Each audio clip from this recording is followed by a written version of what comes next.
Okay, all right. So, did any of you like look at the statements that I sent you?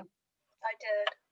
Okay, okay. And so what I'll do is I'll share my screen if that's okay with you, and then we'll, um, look at the financials here. Let's see if they're both here.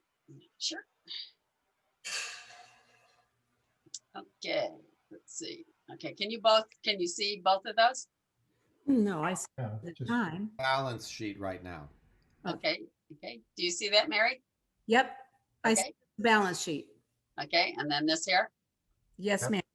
Okay, budget versus actual. Okay, so those are the things you could all. What'd you say? Can you make the other one 125% also? Well, there's all this jazz up here with all the, No, oh, not, yeah, this one's yeah. okay, it's the budget. the budget. Okay, let me see. Go to the budget and then make, it says 100%, make it a little bit bigger, there you go. Yeah, I can't see underneath that. There's all this stuff hanging around from the Zoom. Ah, okay. How's that though? Is that good? Yeah, that's off the sheet. Do you also see the Zoom people? Yes, on the side. Oh, you do. You're all seeing yourselves. Okay, I wasn't sure. Okay, I'm gonna. you have to make that back to 125. Yeah, it's too big right now.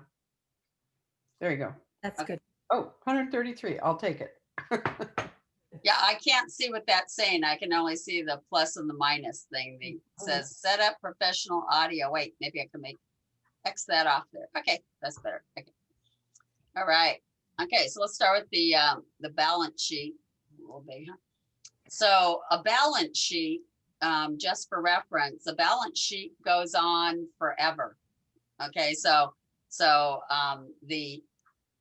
and I'm going to refer to it at the budget versus actual, which is known as the income statement.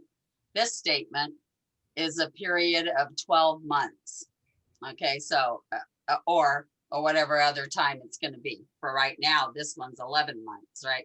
But the maximum is only 12 months usually that you see a statement. So let's go back over here to the balance sheet. So this balance sheet just reflects all of the, I'm going to make it a little bit littler, just so we can scroll a little better for a second. Okay.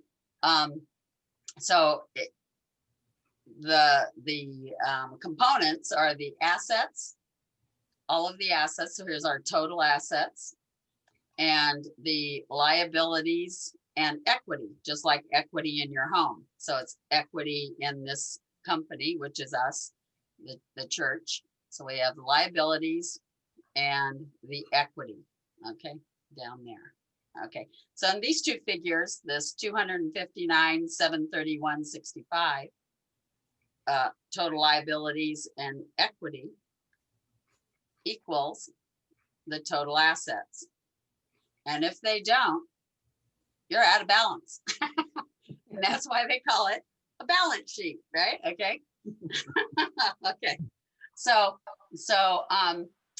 just a little kind of a quick thing is the way the bank talks about accounts, like we're going to credit your account. Well, we're the opposite of that, right? The bank is one thing, and you are the opposite of that. Okay, so when you have something good going on in your checking account, it's called debiting, right? You debit your account, and so that's money into it. And when you do a check, that's a credit. Okay, so a credit means it's taking it away. So I wish I could do these side by side. I don't know how to make these two pieces of paper side by side. Does anybody know how to do that? Okay, so we'll I know how to do that. You do? Yeah. Okay. So if you want me to, I'm gonna unshare you Okay. and do that. Okay, that'd be great. Okay.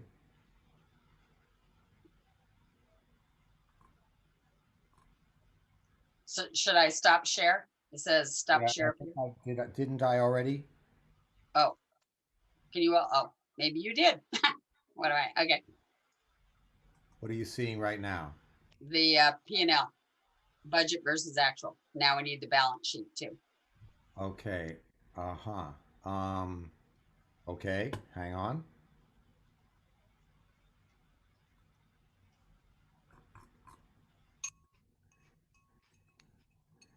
How's that? Great, good. Yeah, that'd be great. Excellent. Let's see, can I move them?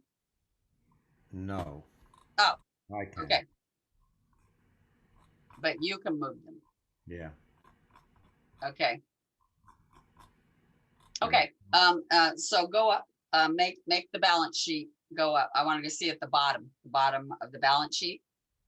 And then also the bottom of the P and L. I'm gonna call it P and L, profit and loss. Is that okay for everybody? Instead of budget versus actual, okay? I know what it means, yeah. Okay, okay. And so when you're looking, the reason the balance sheet can balance is because every transaction there's a debit and then somewhere else there's a credit, okay? And on the balance sheet, debits are good. I'm going to say it like this. Whoa, okay. Debits are good. That means more money going into our checking account. And then the credits, which are liabilities, these liabilities, meaning we owe somebody, we owe something. Okay, and so those are bad. Okay, but over on the income statement, it's exactly the opposite. Okay, and this is what makes it balance. And so it's when we receive money in, we're making it go to the checking account, but we're saying it we're saying that it goes into the donations or pledges, and that becomes a credit on this. Can you see my mouse moving? You probably can't, right? You don't see my, oh, okay, because it's Andy, right? Okay. And so I want to show you down here on line 117. Okay. So in this third column from the end, 2786. Can you see that? 2786.50, I believe it is. 58, excuse me. Dolores, Yeah. I think if you click on, there's a little thing called annotate that'll let you circle things and mark it up, if that helps. Yeah, because I Oh, do that now. okay. It might get messy. It might. Okay. And so here, I just want to draw your attention to this third column from the end there, that 2786.58, that number. Mhm. Okay, now come over to the balance sheet and you'll see net revenue of that same number, 2786.58. You notice that? Same number. Oh, yeah. Same number, okay? And so that brings forward all the activity going on the income statement is a function of what we've got going on the balance sheet. So those two numbers. So if for any strange reason those two numbers don't match, right? You don't see it on the income statement and you see a different number over here under this net revenue. And that name, net revenue, can be changed a lot. But if you don't see them to be the same, that means something's wacky with the accounting system, okay? Because it always has to balance. So that's a balancing figure, just so you know that, okay? And again, at the end of 12 months, your income statement on the left there is going to go away and we're going to start all over and it'll start from zero. But over here on the balance sheet, on the right-hand side, it'll go on forever, right? So the liabilities will be there until we make them go away, and we'll just keep our checking account. Okay, Andy, can you make it go up to the top? Dolores, when you say it goes on forever, would you explain what that means? Because it sounds like the report goes on. It could be pages and pages and pages. Oh, time factor. I'm sorry, it's the time factor. It goes, it will go on. So at the end of December 2020, we don't start all over with a brand new balance sheet. It continues on, right? It's just like your own checkbook, kind of, you know, how you're doing your own checkbook and you go, okay, now I've got this much left in my checkbook, but you just keep going. You know, now it's January 4th and you're writing another check. You just keep going. So that balance sheet right? Just, it'll always be with us. In fact, one of the numbers that you'll see is over here under buildings, right? Fixed assets, buildings, that 226,414.81. So that's that's the total amount that we put into our 2 units. Okay, and we did that years ago, right? And so, but it sits there because we collected the money, then we took it and bought something with the money that we collected, and we had a loan, and we bought some more of the building, and so this continues on. So I just want to just so you know that, right? It's not like let's all start over at 0 every year, because we just don't. Anybody got a question? No? Yeah, Yeah.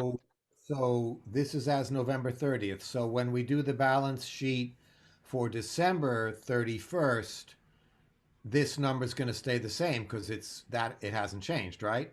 Right. Do you just basically take the same form and put new numbers into it E- each month? it's the system. This is the system that we started with from day one.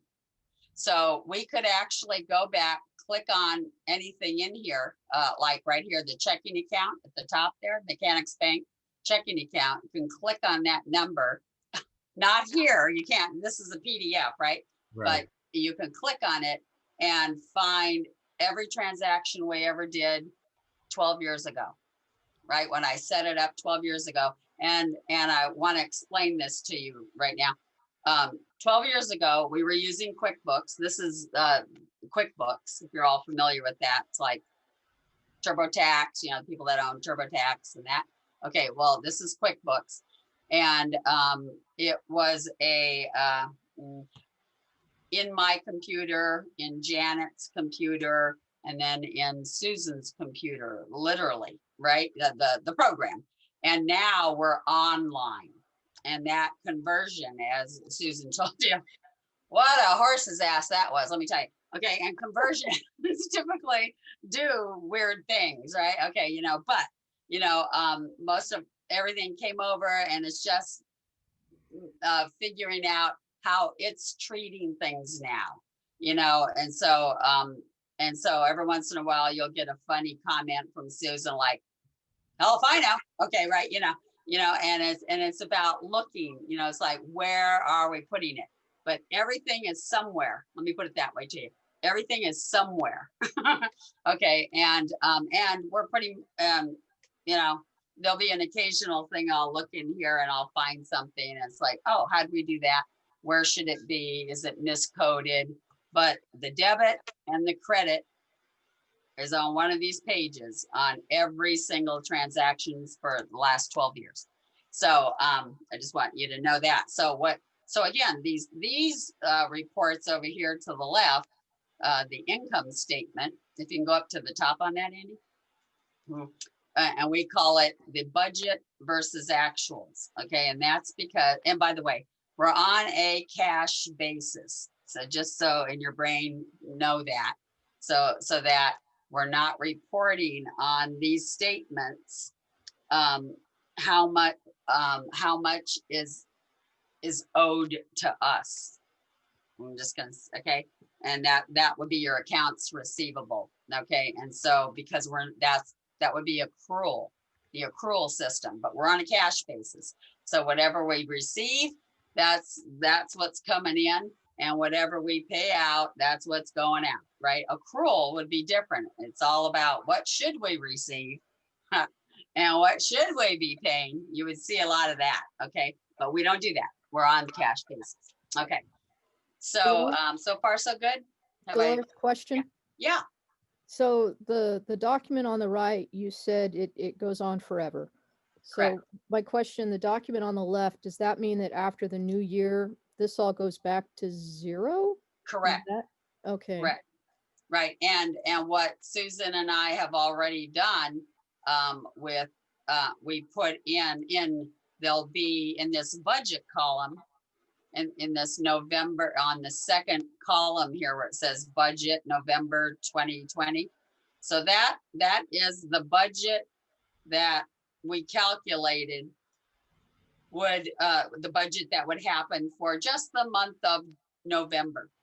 But then over in the right-hand columns, right, those three right-hand columns, the actual there in that third from the end, right there, that's the real year-to-date through November, right? That's what you really took in income and what you spent in income, okay? And then what we calculate, what we estimated, just an estimate so that we have something to gauge against, that budget column, right? And we said, here's, and the way we do it, the way the budget is set up, we said, well, what did last year's look like?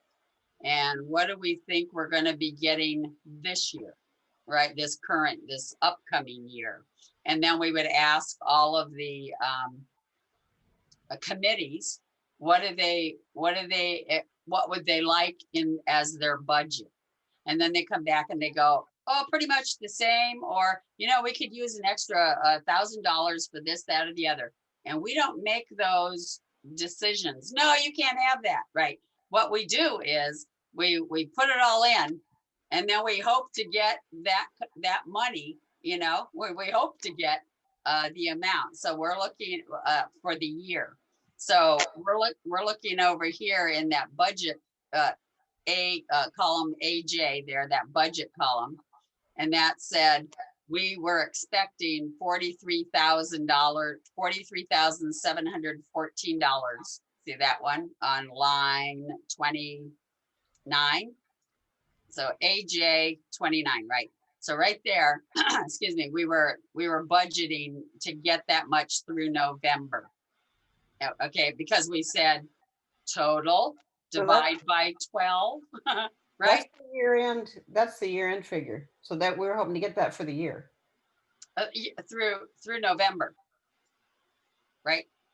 No, the last three columns are the annual budget. The first three columns are November. Oh, okay. Yeah, our November, but this is 11 months here. This isn't 12 months, right? This is the add it all up for the January through November, and that's what's in these columns. You know what I mean? And then if you were to look at December, the total revenue that we estimated would be different. Okay, so Okay, I'll go with that. yeah. Okay, I'm not sure, but yeah. Lawrence, what's AJ stand for? it's just the Excel The column. columns, just a reference, that AJ up there at the top. Yeah, So you Oh, don't, okay, I see. yeah. Thank you. So when I'm referring to a line or something, it'll be AJ 30. It'll be your gross profit there, right there. Okay. so there's no column that shows the annual. Not in this, right? Of what the annual would be the all 12. So in order to do that, this this comes out of QuickBooks. We can get it like that. To go put the annual on there, right? So let's say in the second month of the year, right? This column, excuse me, the last three columns would only reflect February, January and February. In February, yeah. Are you with me on this at all? Yeah. Oh, okay. Okay, that's the year. The last three columns is the year. It's the budget, because if you go down and look at, where are we? The annual, line 45, the annual congregational lunch, which we did not have this year, but we budgeted $1,000 for it. And that's what's showing in the second to the last column. So that's the budgeted amount. And the last column is showing we haven't spent it yet. Now that's what I understood before, sometime when we went over these things, is that column gives you the It's the budget. The middle of those three gives you the annual budget. Yeah, and when we went over this before, this report looked different, and we could not get QuickBooks Online to give us the report in the same way. So this one looks a little bit different, and the columns at the top, the A, and then the next one is AF. There's a whole bunch of columns. This is a spreadsheet that's got the entire year on it, and Okay, they're all hidden. The rest of the months are hidden. So that you Susan, excuse me. So if I do not believe that that's correct. Okay. And the reason is like, go down, Andy, if you'll scroll down to music. Okay. Yeah, right there. Okay. So the music salary for the year, excuse me, is should be for 700 times 12, which would be 8,400. Oh, you can make a liar out of me. It's not about a liar. I know. And I'm going to say this because some of the reports in the past and in July is when we came into this new, the new system. Okay. And to get the year on there, we can do that, but that will require more work from Susan in throwing this over to an Excel spreadsheet and then putting the year on there as well. I'm just saying that. Okay, so it requires more work. So what you're looking, so in these particular ones, the ones you've been looking at since July, is that right? That's when we came into the new one. So, Yeah. And so what Susan and I did just there, right? We just went to something we know what the answer should be, right? In order to check what we were just doing, right? So we said, well, that should be 84. We know that number, right? For 12 months, because, salary is right on, and the music people and the administrator would let us know if it wasn't. Yes, Okay. it is. So, okay, so let's go back again to, so this is year to date then thank you, Andy, in that AJ column. Mhm. Okay. So that's the question. year to date budget, and that's the year to date in the AI column, the actual year to date for what? For 11 months, January through November, in that actual column there. In the first one, of course, the first three